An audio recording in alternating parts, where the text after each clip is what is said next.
While its location is startling enough, that is only the beginning of the wonders of this remarkable structure. It stands 42 stories high and covers an area the size of 10 football fields. It is an almost solid mass of limestone weighing in excess of 14 billion pounds. Yet in 5,000 years, the Great Pyramid, situated on what appears to be a pile of sand, has settled less than 1/2 inch. Originally, its radiant structure, with its massive covering of highly polished limestone blocks, were fitted to tolerances of 1/2000 of an inch, so precise that a razor blade could not be inserted between the joints. It was optical precision on a scale of acres, and the Great Pyramid is still the most perfectly aligned structure on Earth, missing true north by only 3 arc minutes. And in spite of its massive size, it is only out of straight alignment on all 4 sides by approximately 1/4 of an inch. But the Great Pyramid is not only a structural wonder, it is a mathematical wonder as well. The esteemed architect Clarence Larkin came up with the following facts. Taking the Hebrew cubit at 25.025 inches, the length of each side of the Great Pyramid is 365.2422 cubits, which just happens to be the exact length of the solar year. What's more, the solution to the mathematical problem of how to square the circle is incorporated within the geometry of the Great Pyramid of Giza. For centuries, the Great Pyramid was the tallest building in the world, and it contains enough stone to build a 6-foot wall from New York to Los Angeles. There's even more to this amazing building, but for now, let's see if we can determine what the Great Pyramid has to do with Scripture and with end times. There is an obscure verse in the book of Isaiah which has baffled commentators for many years. Speaking of the last days, Isaiah says, "In that day there shall be an altar to the Lord in the middle of the land of Egypt, and a pillar at the border thereof to the Lord." So this verse is saying that the altar and pillar is both in the border and in the middle of Egypt at the same time. But how can this be? Interestingly, there is only one spot that fits the description of being in the middle of Egypt and at the border at the same time, and that is where the Great Pyramid of Giza now stands. The reference would seem to place the altar and the monument in different places, on the border and in the middle of the land. So how do we come to the conclusion that the Great Pyramid is the fulfillment of that prophecy?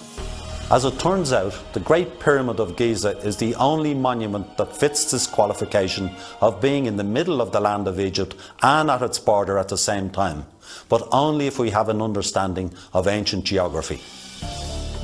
The Great Pyramid, as we can see, lies at the apex of the triangle created by the Nile Delta. But in ancient times, Egypt was divided into 2 countries, Lower Egypt, or the Delta, and Upper Egypt. The Great Pyramid sits precisely on this border. Yet this is also the centre of the land of Egypt, when the 2 ancient countries are viewed as one. Isaiah's enigmatic prophecy regarding an altar and a pillar refers specifically to the end times. Its location is fixed, and since the billions of pounds of limestone that makes up the Great Pyramid are not likely to be moved anytime soon, we are left with the conclusion that the Great Pyramid of Giza just might possibly be the altar and pillar Isaiah was referring to. But why? Who would build it for such a purpose? Archaeologists, geologists, mathematicians and scientists of all kinds have probed and measured and studied the Great Pyramid in great detail, but they've yet to come up with a simple answer as to what is its purpose. Even though Egyptologists maintain that the Great Pyramid was nothing more than a burial tomb for the pharaoh Khufu, the fact of the matter is, no mummy, no body of any kind has ever been found in any pyramid. The so-called sarcophagus that was found in the king's chamber, for instance. There's no lid for the sarcophagus, and there's no way of getting one into the king's chamber or out again. So there is no possible way this could have been used as a burial tomb. The sarcophagus is, however, a perfect representation of a golden rectangle, a mathematical theorem not discovered until thousands of years after the pyramid was built. And the grand gallery leading up to the king's chamber does show evidence of being an ancient observatory, focusing on a particular part of the heavens. And once again, the construction of this massive gallery is accomplished with computer precision. In addition, there are 4 star shafts, 2 in the north face and 2 in the south, each pointing to 4 specific stars: Orion, Sirius, Beta Ursa Minor and Draco. But why? What would a dead king want with portals to the stars? Ancient Egypt preserved complex beliefs concerning the creation of the world in the little-known Edfu building texts carved into the walls of the Edfu temple in Upper Egypt. These hieroglyphics speak of the builder gods, who set out the plans and foundations for all the future pyramids and temples. I think we should take another, more literal look at these hieroglyphics. Certainly they portray giants who are clearly in charge of whatever activity is going on.